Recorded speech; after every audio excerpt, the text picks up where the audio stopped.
Transhumanism is a belief or theory that the human race can evolve beyond its current physical and mental limitations by means of science and technology.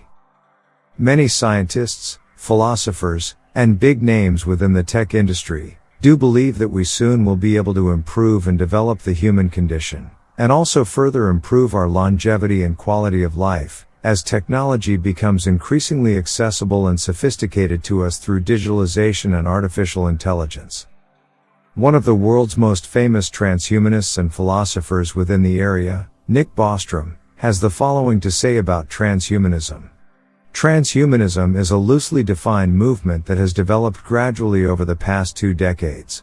It promotes an interdisciplinary approach to understanding and evaluating the opportunities for enhancing the human condition and the human organism opened up by the advancement of technology. Attention is given to both present technologies, like genetic engineering and information technology, and anticipated future ones, such as molecular nanotechnology and artificial intelligence. Transhumanism has roots in secular humanist thinking, yet is more radical in that it promotes not only traditional means of improving human nature, such as education and cultural refinement, but also direct application of medicine and technology to overcome some of our basic biological limits. Thinkers with a transhumanist view of life study both the benefits and the potential dangers that could come with the emerging technology that probably soon will overcome human limitations. In a near future, it is believed that people will be able to develop to such an extent that those first individuals who dare to emerge and integrate themselves completely into this new way of being will take the human Homo sapiens to the next level, just like back in the days when humans went from Neanderthal to the Cro-Magnon man. Join in on this video where we'll talk about when and why the term transhumanism was actually born, the pros and cons of the philosophy, and find out just how far we've come on our digital journey, and when the next big shift is expected to happen. Before we continue, don't forget to hit the thumbs up button and subscribe to the channel. Let's go.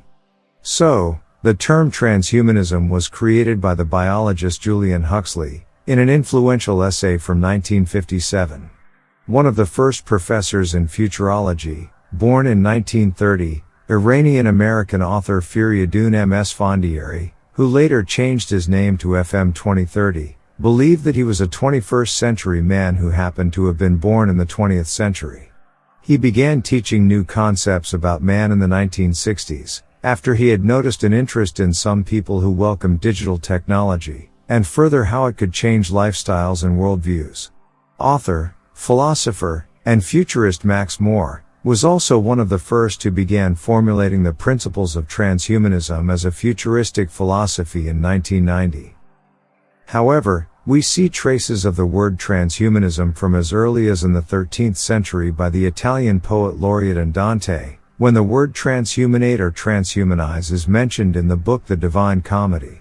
We also notice transhumanist ideas in the Discourse on Method, written by French philosopher, mathematician, and scientist René Descartes, in 1637, where Descartes describes a medicine that can provide both physical immortality and stronger minds. Some also believe that Friedrich Nietzsche's philosophy is a basis for transhumanism, following his view of becoming an Übermensch, or superhuman, though some do believe that he demonstrates self-realization rather than technological transformation.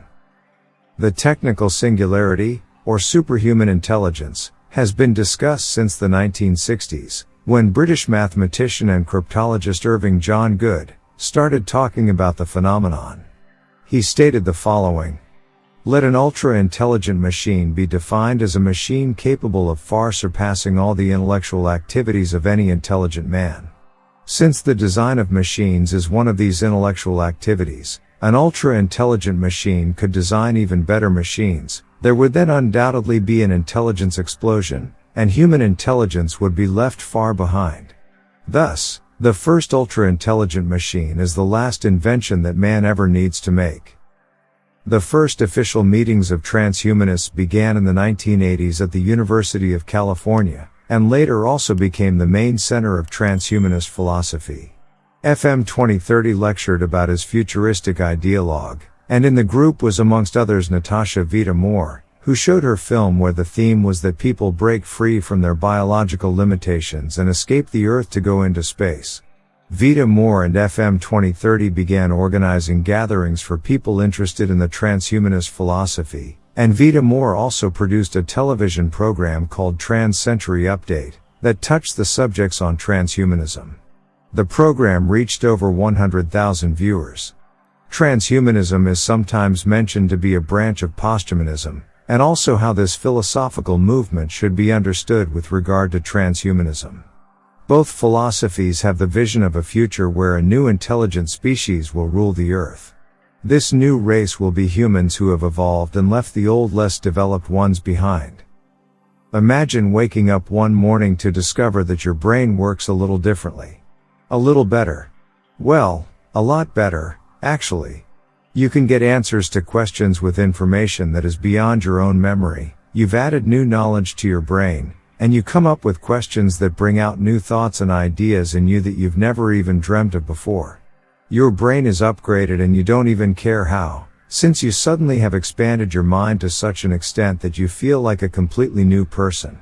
An upgraded human being. A superhuman. This is the ultimate goal transhumanists visualize. With this upgrading of humans, advocates of transhumanist theories believe that poverty, diseases, illnesses, disabilities, and other negative things will disappear from the world, since the upgraded human will function in a better way, and we will no longer have the problems we have in society today, neither individually nor collectively. This utopian futuristic existence is not just a theory, according to many transhumanists, but may soon become reality for many of us. And it may also be the first time in the history of evolution where man takes matters into his own hands to create his own evolution, without interference from natural development. Humans will create their own fate. According to theorist Ray Kurzweil, this will probably happen within the next 50 years or so, where he believes we will reach a technical singularity. Many are looking forward to this and wish it would happen sooner than later, but the transhumanist philosopher Nick Bostrom is not quite as convinced, meaning that there are a lot of risks with this development. Will humans be able to handle integrating with digital technology and AI, or will AI take over, extinguishing the human being? British theoretical physicist Stephen Hawking once said that development of artificial intelligence could mean the end of humanity, since humans are limited by slow biological evolution and cannot compete with the increasing rate of AI, which will redesign itself. Transhumanists are also often associated with believing in, and wishing for, immortality, which is not really the case. In a survey from 2012, only 23.8% of 818 transhumanists answered yes to the question if they would want to achieve immortality. Their argument is that the Earth is too boring to live on, and one would probably later die of boredom anyway. Although many transhumanists are atheists, agnostics or humanists, there are many religious and spiritual views among the followers. Transhumanist Buddhists have explored areas of correspondence between different types of Buddhism and Buddhist-derived meditation, and mind-expanding neurotechnology. However, they have been criticized for appropriating mindfulness as a tool for transcending humanity. There are also other religious groups that sponsor conferences and lectures on the intersection of technology and religion. The Mormon Transhumanist Association, among others, has engaged in such activities. In 2002, British engineer Kevin Warwick got a 100-electrode array inserted into the median nerves of his left arm that allowed him to link his nervous system to a computer, and thus connect to the internet. With this, he was able to control a robotic hand using his neural signature and was therefore the first man to experience electronic communication between his own nervous system and implanted electrodes. What we still cannot actually know, though, is exactly what the future might look like regarding transhumanism, digital technology, and artificial intelligence, since we today base our thoughts and visions on how things work today. We base everything on the knowledge we possess today, so one of the challenges, whether good or bad, is that our human behavior will experience major changes with the artificial upgrade to superhumans advocated by transhumanism. What will actually happen to society as a whole once we become superhumans with superintelligence, manage to get beyond the course of aging and move towards immortality. What are your thoughts on transhumanism? Would you like to become a superhuman, or do you think a future where we are integrated with artificial intelligence sounds scary? Comment below, hit the thumbs up button, and don't forget to subscribe to the channel. Thank you for watching. See you next time.